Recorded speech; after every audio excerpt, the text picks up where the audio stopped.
Anyway, so g'day and welcome to Martin Dillon Reserve, which, I don't know, I've just found it today, has a blue grass lily.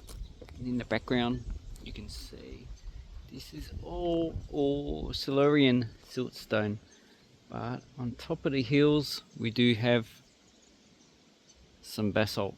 So the basalt's actually flowed on top of the actual siltstone. But I'm at a creek, obviously a lot of rubbish. People are just some pigs sometimes. So I'm just wondering if we can see any exposed rock. I can see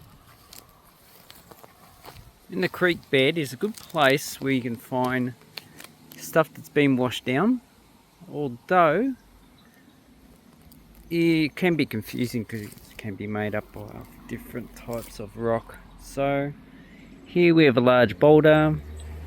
Looks like it's siltstone. It feels silty. So when you rub your hand against a rock like that, you can feel the grain size, and just by the laminations you can see that it's pretty much a sedimentary rock,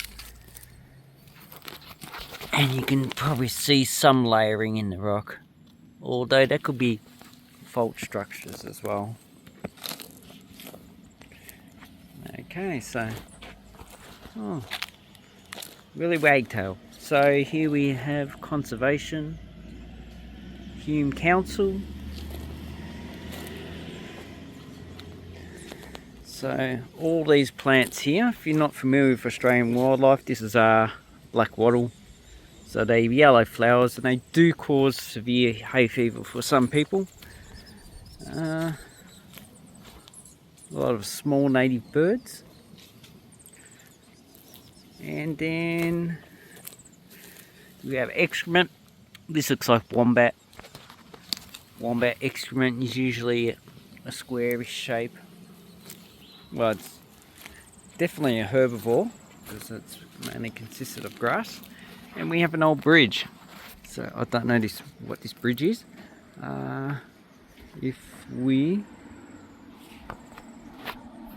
Okay, so here I am, Woods Road. So this is Deep Creek, and if you go all the way down south, you can probably Wildwood Equestrian. So I don't even know where these places are.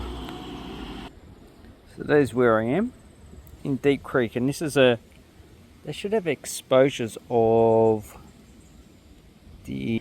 So here I am, and all this stuff here, if you click on microstat, it comes up with alluvium, so pretty recent, and that is what we are seeing in the actual river. If we have a look at the other two types of rock, we have the yellow, so that's basalt, so that's Western volcanics, and the green is, I think it's Costerfield or Deep Creek siltstone. I believe it's a Deep Creek siltstone 253, so it's Silurian. Deep Creek marine mudstone, minor sandstone, and this is supposed to have been deposited, but also it has, wow, that's horrible. Let's go over here.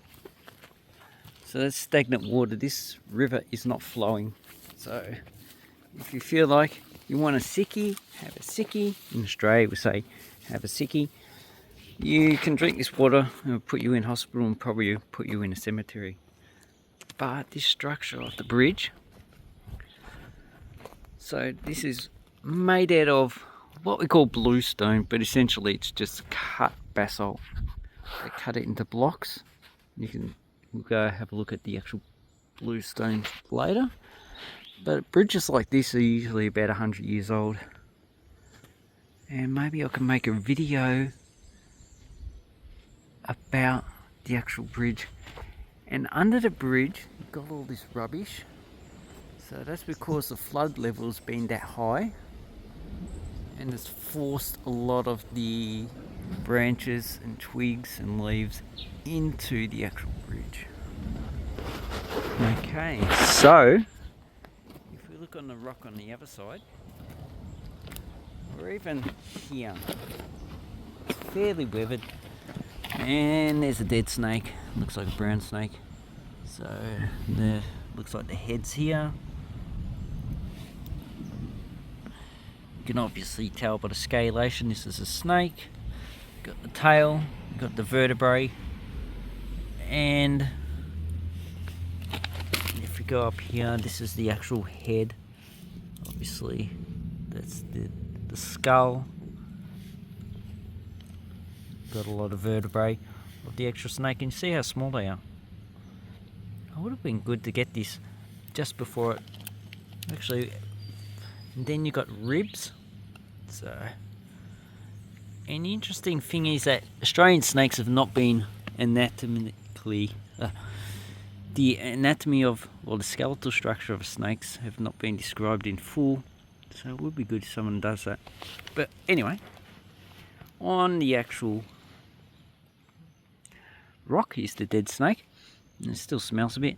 And it's fairly weathered. You can see it's basically massive. So if you rub your fingers, you can. This feels a bit sandy. And we have different types of rocks. So here we have a basalt boulder. We have a lot of this smaller.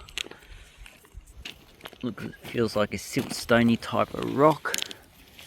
We have lots of rounded. We have some quartz. Looks like quartz.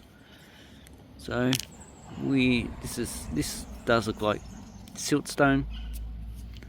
So a lot of this rock material is probably not from this area.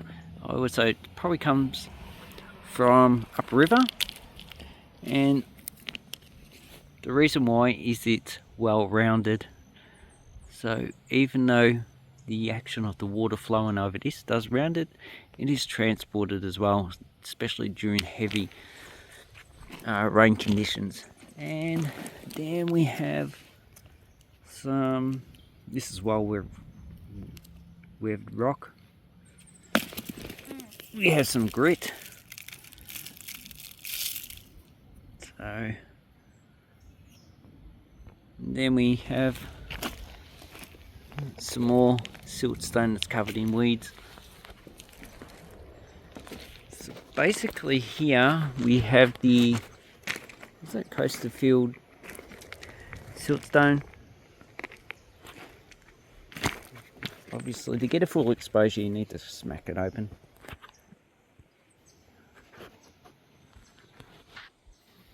So the creek does stop over there.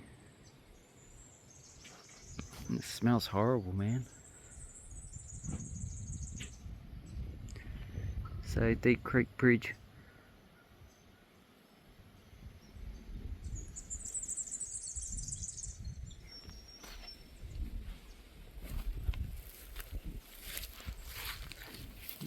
Some more wombat shit. Eucalyptus trees, and these are horrible weeds. Thistle. This is all revegetated. We have, looks like yellow box or yellow gum. I can never tell the difference between those two. Anyway, so basically if you want to come down to a river, phone case, you can actually see some of the geology, although this is not extensive, so it would be nice to actually get over there.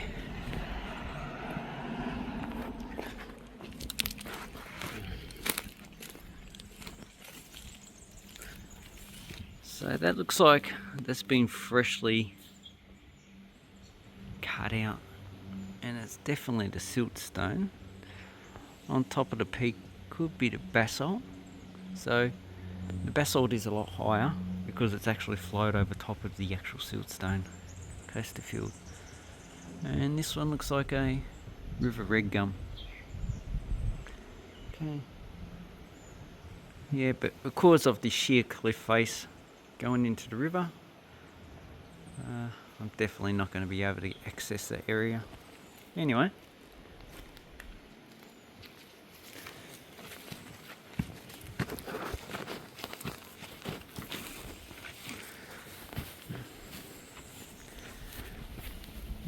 look at the actual basalt. So this would have been excavated. Oh, and here we have granodiorite. This would have been quarried somewhere in Victoria, and it would have been used for the bridge. They've probably done it up sometime.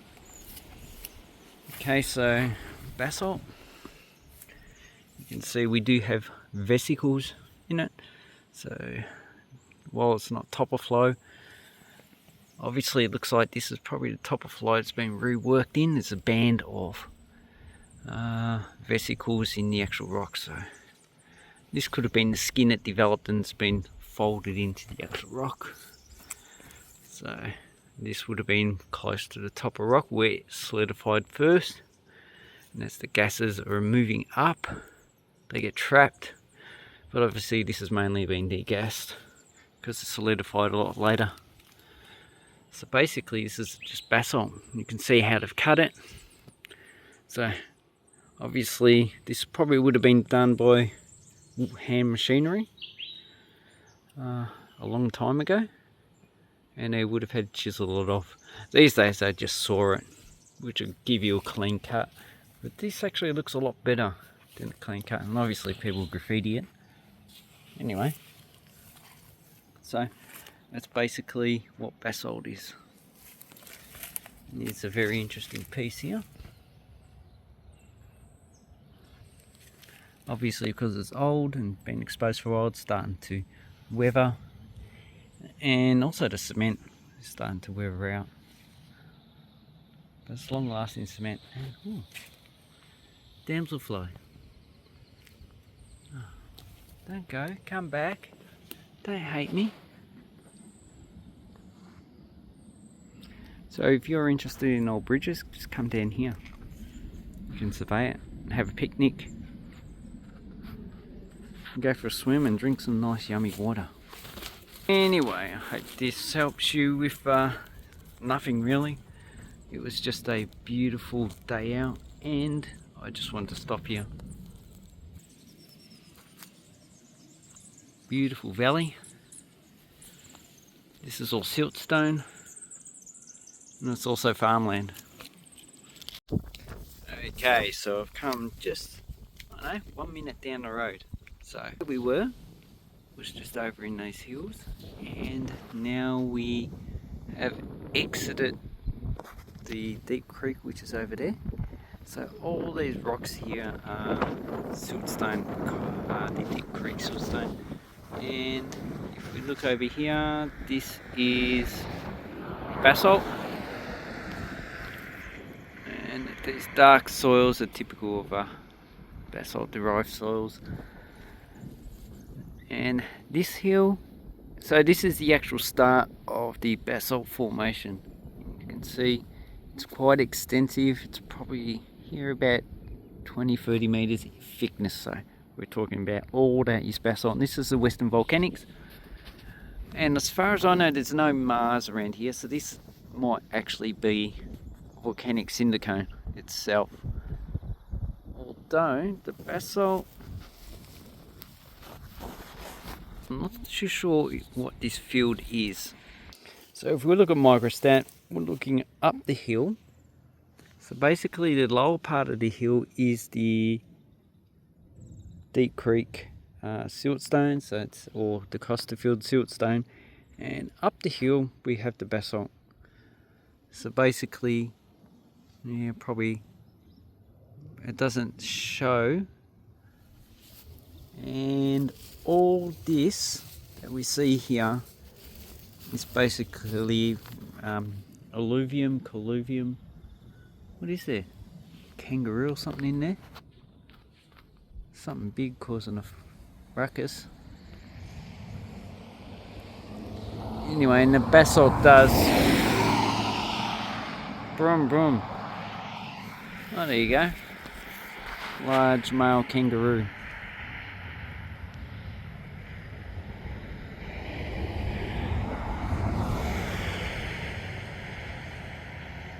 Not too sure. There he is. So these ones will fight you. You can see how solid it is. It is a male. but the main way you see it is the testicles. Okay, so there's a few kangaroos around here. Anyway, what was I going to say? Yeah, Turkung. So this is a floodplain of the actual deep creek, and as you can see on the other side, we have the Siltstone. It has the rolling hills. Over there is a large mine where they use this for road base, so the capping layer. And all this is farmland. Beautiful. So this is what, about 380 to 350 million years ago. And the basalt that you see there is probably only about 1 to 2 million years, which is not really old. And kangaroo's gone up the hill. Oh, he was so scared. Okay, so in between that, we've just had erosion. And as you can see, these hills are about 100 meters high, which is quite high.